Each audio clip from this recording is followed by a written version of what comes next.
예수님께서 오신 이후에 뚜렷하게 구별되는 것들이 있는데 뭐가 여러분 뚜렷하게 구별이 되는 것 같습니까? 성격이 좋아요. 편하고 마음이 편하고. 예수님께서 이 땅에 오신 이후로 뭔가 변화되는 것. 역사적으로 보면은 연대기가 변화됐잖아요. BC와 AD. BC는 Before Christ, AD는 Anno Domini 해서 그리스도 이전과 그리스도 이후가 역사적으로 이렇게 대별이 됩니다. 뚜렷하게 되잖아요.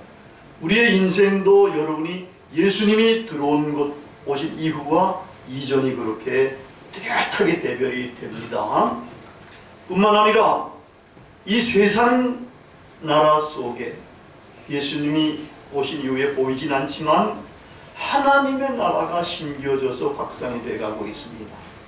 이게 보이는 사람의 눈에는 보입니다. 세 번째로 지배가 팽배한 이 세상 나라 속에 섬김이 심겨진 겁니다.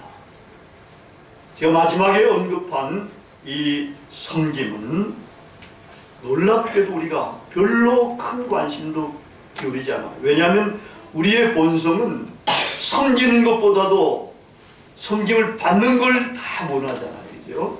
안 그렇습니까? 다 섬김을 받으려고, 다 남을 지배하려고, 높은 자리에 앉아가지고. 근데 예수님이 이 오신 목적 가운데 가장 중요한 목적인 하나가 이게 바로 이제 섬김이라는 겁니다. 여러분, 섬김은 지배와 맞서 있습니다. 이 섬김은 디아코니아라 해서 원래는 서빙을 하는 걸 말합니다. 서빙, 원래는 식사할 때에 나는 식사하는데 거기 서가지고 뭔가 갖다 줘야 되고 뭐 이렇게 도와주고 이 서빙 해야 되는 거라는, 이게 원래의 개념이었습니다. 근데 이것이 점점 발전되면서 어떤 의미까지 확장이 되는가 하면은 다른 사람을 돕고 보살피고 도와주고 하는 이러한 개념까지로 이것이 확장이 된 겁니다. 여러분, 지난 11월 23일 아주 독특한 날이었습니다. 개발 원조의 날이라고. 저도 이걸 처음 알았어요. 개발 원조의 날이 있다는 거. 11월 23일이 개발 원조의 날이라는 거예요. 그래서 그날 기념식을 하면서 시상을 했는데 김일환 씨가 국무총리상을 받았습니다. 이 김일환 씨는 어떤 이제 단체에 있는가 하면 서빙 프렌즈라는 이런 단체가 있어요. 거기 지부장으로서 네팔에 가서 이제 활동을 하는데 아동 결연 맺기 운동을 하는 거예요. 어려운 가정에 있는 아동을 괜찮은 집사람하고 연결을 해서 도와주는 이런 거라든지, 또 의료 봉사를 하는 이런 활동을 해서 국무총리 상을 받은 겁니다. 근데 그 서빙 프렌즈라는 단체가 아주 묘한 단체예요. 여러분, 그 이름도 좀 처음 들어본 분도 많을 거예요. 서빙 프렌즈. 근데 이건 뭔가 하니까 섬김으로 세상을 잇는 공동체, 그 사랑의 띠띠 운동 뭐 이런 걸 우리가 들어서 알지 않습니까? 근데 비슷하게 섬김으로 세상을 잇는 공동체라는 거예요. 이게 벌써 이제 비영리 단체를 해서 국제 단체가 돼가지고 이렇게 활동을 하다가 이렇게 상도 받게 된 겁니다. 그 기념식에는 이태석 신부상도 있었다 그래요. 국무총리상도 있지만 이태석 신부상이 더 영예스러운 그런 상이 되죠. 이태석 신부 아시죠? 남수단 톤주에서 그렇게 활동하시다가 49세인가 48세인가 그렇게 소천을 하셨더라고요. 그러면서 이제 그분의 삶이 재발견되면서 영화화도 되고 이러면서 아주 우리나라에서는 큰 영향을 그렇게 미쳤습니다. 이렇게 남들을 섬기는 단체와 사람들이 많아지면 많아질수록 세상이 어떻게 될 것 같습니까? 세상이 더 좋게 되겠지요. 살만한 세상으로 돼가고 천국이 점점 더 확산이 돼갈 수가 있게 되는 겁니다.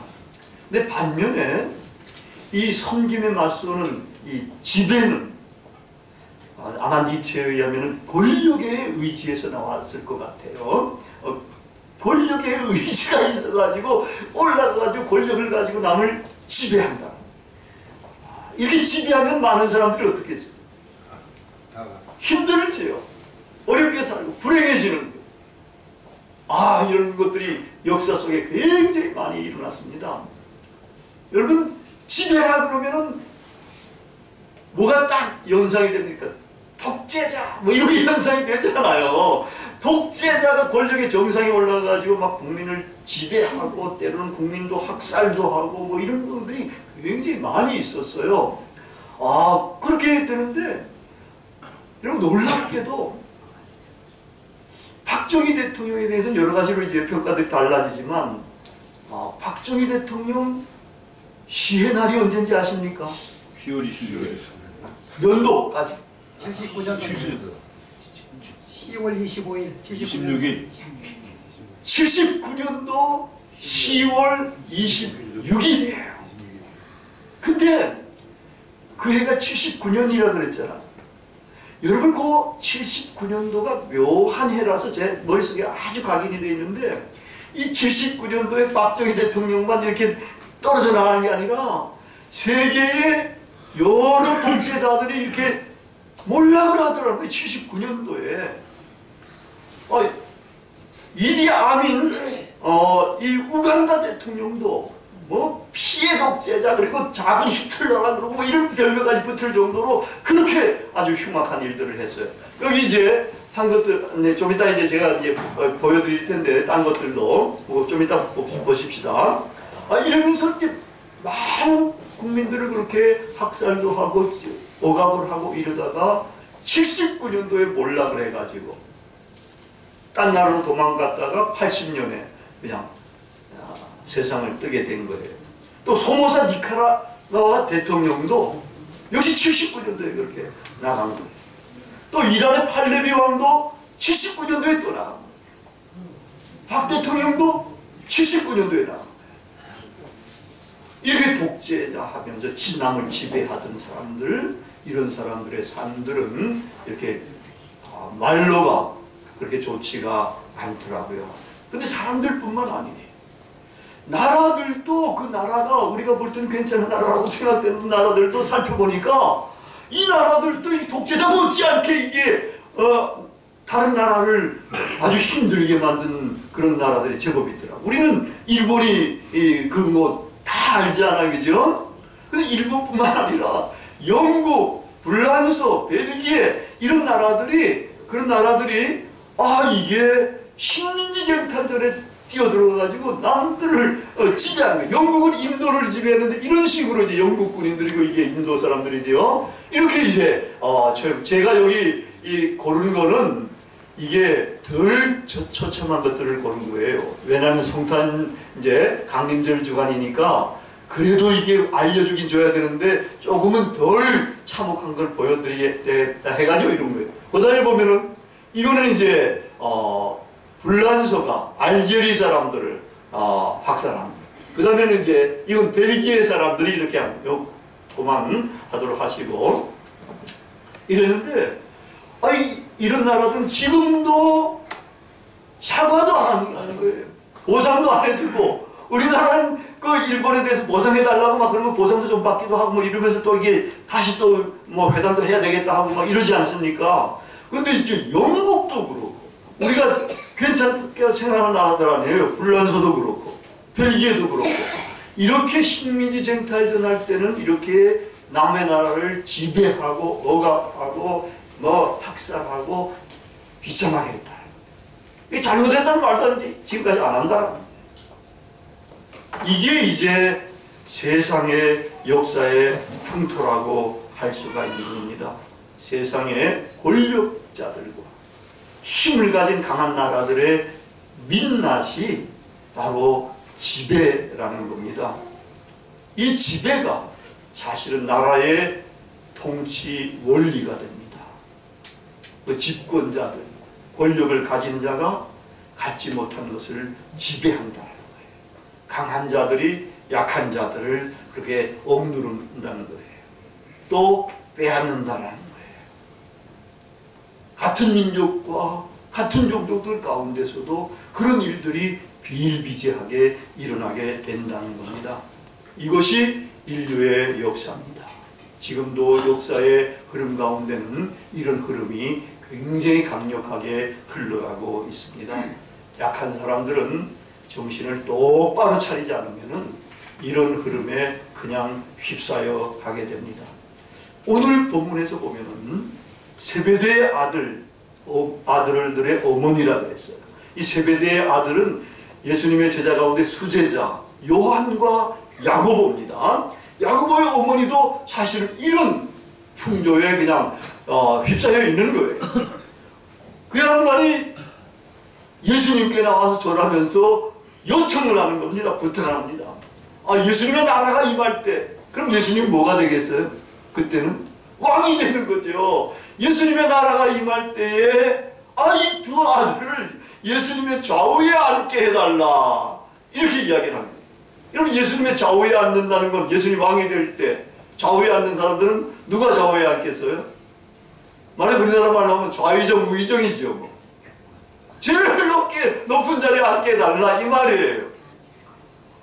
이 말을 하니까 예수님께서 이제 다른 말로 이렇게 하셨지만 이 야고보와 요한의 어머니만 이런 것이 아니에요. 그 이야기를 들은 제자들도 화가 난 거예요. 화가 나가지고 이제 분이 여긴다는 거예요. 이 요한과 야고보에 대해서. 뿐만 아닙니다. 이 제자들도 그 성경을 보면 한 번 더 길 가다가 서로 누가 높은가 하고 막 논쟁을 벌이는 거예요. 내가 더 높다, 네가 더 높다 이러면서 이제 싸웠다라는 거예요. 그러니까 이 세상 풍조 높은 사람이 돼가지고 낮은 사람을 지배하고 다스리려고 하는 이런 풍조에 다 휩쓸려 있는 거예요. 있어가지고 이 더 높은 자가 누구냐고 싸웠고 또 더 높은 자리에 앉게 해달라고 예수님께 어머니를 통해서 또 이게 부탁을 할 정도가 됐고 말이에요. 이렇게 됐다는 거예요. 이 제자들이 이랬다는 것, 또 한 번 더 했다는 것, 이거는 뭘 이야기해 주는가 하면은 이 성경을 기록할 당시에 공동체, 기독교 공동체의 지도자들도 이러한 상태에 있었다는 것을 이야기해 줄 뿐만 아니라 이건 또 지금도 기독교의 지도자들도 이러한 형편에 들어가 있다는 것들을 시사해 주고 있는 겁니다. 지금도 큰 교회, 어제도 신문에 보니까 큰 교회, 뭐 명성교회라든지 사랑의 교회 이 문제가 또 나오더라고요. 근데 큰 교회 목사들, 작은 교회 목사들을 지배할 수도 있고 또 높은 자리에 앉으려고 또 이제 애쓰는 사람들도 있잖아요. 이런 것들을 다 알면서 이 성경에 이런 것을 기록해 했다는 거예요. 근데 놀라운 것은 정말 놀랍습니다. 예수님께서는 이렇게 지배 풍조, 지배가 만연하는 이런 통치 원리가 만연한 이러한 세상 속에 이분은 놀랍게도 그게 맞선 섬김을 이거를 외쳤다는 거예요. 섬김을 외치는데 그 제자들한테 이게 그렇게 가르치는 거예요. 너희들 말이야. 높고자 하는 자 이거를 세상에 누구와 비교하는가 하면 제자들과 이제 세상의 집권자들, 권세자들과 비교하는 거예요. 여러분 우리도 지금도 세상의 집권자들과 권세자들에 대해서 그냥 일방적으로 뭐 메시아적인 개념 가진 자는 안 되는 거예요. 그분들도 문제가 많은 인간이다. 잘못할 수가 있다. 조심하게 해야 된다. 이런 것들을 가지고 우리가 지금 주권자들인데 우리가 그걸 통제할 수 있는 길로 유도해 나가야 된다는 거예요. 여기 보니까 이 집권자들은 뭘 하고 있는가 하니까 백성들을 지배한다는 거예요. 이 카타큐리오라는 말로 썼는데 이건 그냥 다스린다가 아니에요. 통치한다. 지배한다. 주인이 된다는 말이에요. 주인이 된다는 말은 종으로 만든다는 말이에요. 국민들을. 옛날에 왕이 되면 국민들을 대체 종으로 만들었잖아요. 이런 식이 된다라는 거예요. 그 권세자들도 뭘 하는가 하면 카타 엑수시아조라고 이제 용어를 썼는데 권세를 부린다는 겁니다. 우리나라 번역은 조금은 온순하게 한 편이 있는데, 그리고 권력을 남용한다. 권력을 맡기면은 정말 권력을 국민들을 위해서 가장 아름답게 써야 되는데 이런 걸 남용하는 경우들이 많다는 거예요. 이건 벌써 예수님께서는 다 아시고 그 당시에 이걸 그렇게 이야기를 해주셨다. 근데 나를 따르는 너희들은 절대로 그러면 안 된다. 그러면서 제자들 너희들은 어떻게 해야 되느냐? 크고자 하는 자는 남을 섬기는 자가 되고 으뜸이 되고자 하는 자는 남의 종이 되어야 한다. 여러분, 이 섬기는 자가 크다는 게 개념이 안 들어오죠, 잘, 그죠? 근데 아까 제가 말씀드렸던 이태석 신부라든지 또 더 유명한 테레사 수녀, 지금 여러분 이태석 신부나 테레사 수녀를 딱 한번 생각해 봐요. 세상에 이런 분들보다 큰 사람들이 있습니까? 누가 이런 사람들보다 크다고 이야기할 수 있겠나요? 예수님의 말씀이 이게 진리가 되는 겁니다. 섬기는 자가 큰 자가 되는 것이고 남의 종처럼 그렇게 섬기는 자가 으뜸이 되는 자가 되는 겁니다. 그리고서 예수님은 당신 자신이 세상에 오신 목적을 이야기를 해주십니다. 나는 섬김을 받으려 온 것이 아니다. 섬기려 왔다. 완전히 세상의 풍조를 뒤집어 엎는 그런 말씀이 됩니다. 아마 제 생각으로는 그때까지 이런 식으로 말씀하신 분은 아무도 없었던 것으로 생각이 됩니다. 뿐만 아닙니다. 예수님은 말로만 하신 것이 아닙니다. 몸으로 그렇게 몸소 실천을 하셨습니다. 여러분, 우리 기독교인들이 조심해야 될 것이 있습니다. 우리 믿음으로 구원받는다 그러니까 몸으로 행하지를 않아요. 말은 굉장히 잘합니다.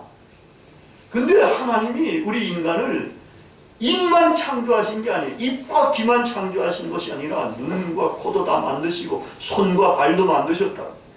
몸으로 해야 된다는 거예요. 말로만 하는 것이 아니라 몸으로, 손으로, 발로 남을 도와줄 수 있도록 이렇게 하나님께서는 창조하셨습니다.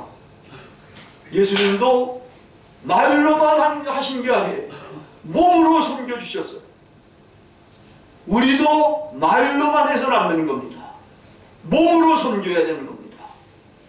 이것이 요즘 기독교인들이 아주 유념해야 할 그러한 사상이라고 할 수가 있습니다.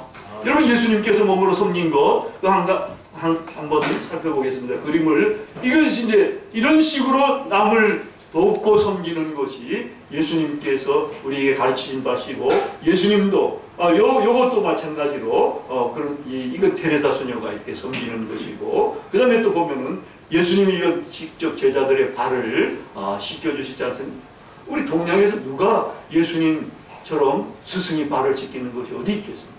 없지 않아요? 그 다음에 또 보면 이렇게 이제 어려운 건너가지 못할 애를 잡아가지고 이제 이렇게 손을 뻗쳐가지고 이렇게 이제 안내하시는 것이고, 요거는 이제 강도 만난 사람을 도와주는 사마리아인들, 이런 식으로 섬깁니다. 예수님은 굶주린 자들에게서 떡을 나눠주시기도 하고 이랬습니다.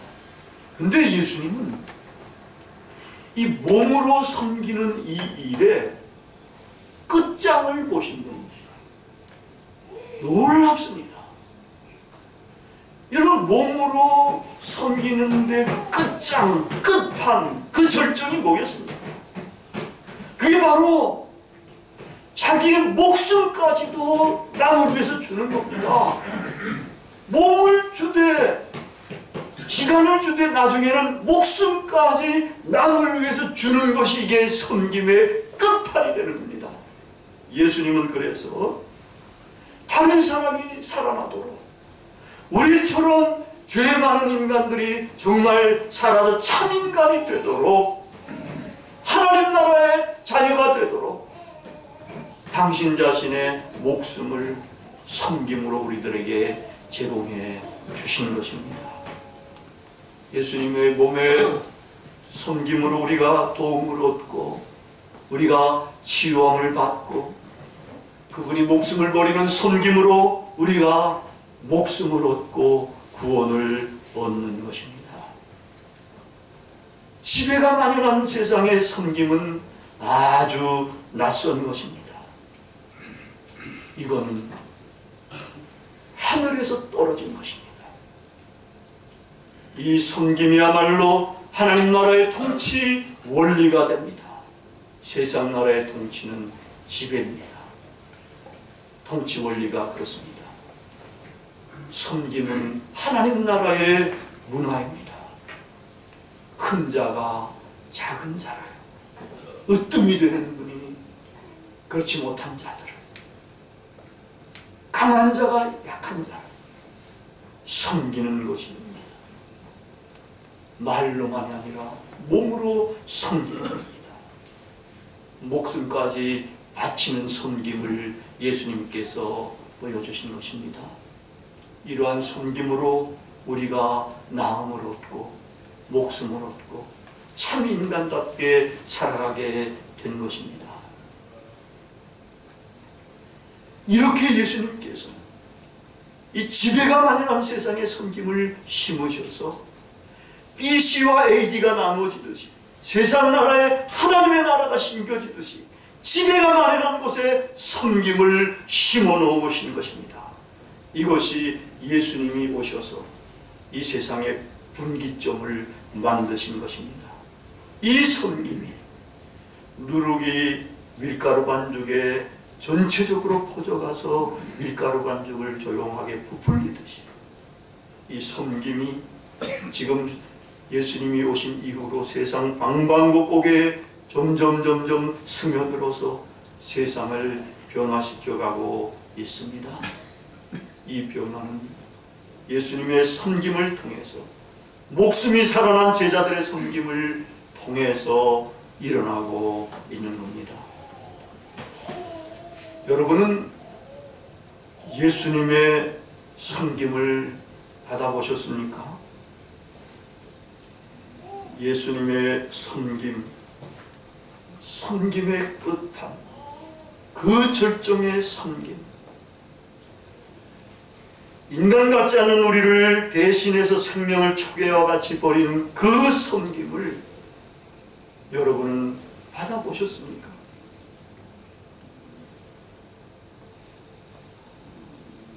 이 섬김을 받은 사람은 그 섬김이 심장에 아로 새겨집니다.